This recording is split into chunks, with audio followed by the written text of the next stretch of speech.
محترم سامعین، السلام علیکم ورحمۃ اللہ وبرکاتہ۔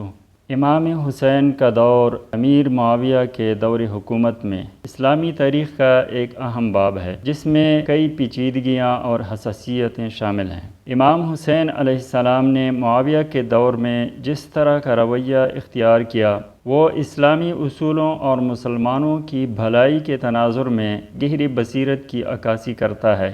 جب امام علی علیہ السلام کی خلافت کا خاتمہ ہوا اور ان کے بعد خلافت امام حسن علیہ السلام کو ملی، تو امیر معاویہ نے شام میں اپنے اقتدار کو مضبوط کر لیا تھا۔ امام حسن علیہ السلام نے معاویہ کے ساتھ صلح کر لی تاکہ مسلمانوں کے درمیان خون ریزی کا خاتمہ ہو اور امت میں امن و امان برقرار رہے۔ صلح کی شرائط میں یہ بھی شامل تھا کہ معاویہ کے بعد خلافت امام حسن علیہ السلام یا ان کے بعد امام حسین علیہ السلام کو ملے گی، مگر معاویہ نے اس معاہدے پر عمل نہیں کیا۔ معاویہ کا دور 661 عیسوی سے 680 عیسوی تک پھیلا ہوا تھا، اور اس دوران امام حسین علیہ السلام نے ایک محتاط اور صبر و تحمل والا رویہ اختیار کیا۔ معاویہ نے اپنے دور حکومت میں کئی اصلاحات کیں اور اسلامی سلطنت کو مضبوط کرنے کی کوشش کی، لیکن ساتھ ہی ساتھ اس نے اپنے اقتدار کو مستحکم رکھنے کے لیے سخت گیر پالیسیاں بھی اپنائیں۔ معاویہ نے اپنے مخالفین کو، جو کہ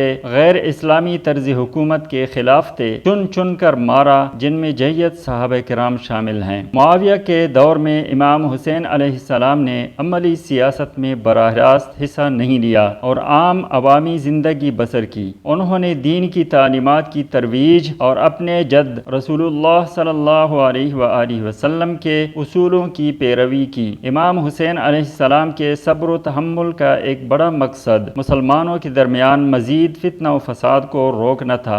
امام حسین علیہ السلام نے اپنے والد امام علی علیہ السلام اور اپنے بھائی امام حسن علیہ السلام کے نقش قدم پر چلتے ہوئے معاویہ کے ساتھ براہ راست تصادم سے گریز کیا۔ یہ ایک حکمت عملی تھی تاکہ اسلامی معاشرت میں مزید خون ریزی نہ ہو۔ معاویہ کے ساتھ براہ راست ٹکراؤ کی بجائے امام حسین علیہ السلام نے اپنے پیروکاروں کی دینی و اخلاقی تربیت پر توجہ مرکوز رکھی۔ معاویہ نے اپنی زندگی میں ہی اپنے بیٹے یزید کو خلافت کے لیے نامزد کر دیا تھا، جو اسلامی اصولوں کے مطابق نہیں تھا، کیونکہ خلافت موروثی نہیں ہونی چاہیے تھی۔ جب 680 عیسوی میں معاویہ کی وفات ہوئی اور یزید نے خلافت سنبھالی، تو امام حسین علیہ السلام نے یزید کی بیعت کرنے سے انکار کر دیا، کیونکہ یزید کا طرز زندگی اور حکومت اسلامی اصولوں کے خلاف تھا۔ نہ صرف یہ کہ اسلامی اصولوں کے خلاف تھا، بلکہ جس معاہدے کی وجہ سے امام حسین علیہ السلام کسی قسم کے اقدام سے رکے ہوئے تھے، معاویہ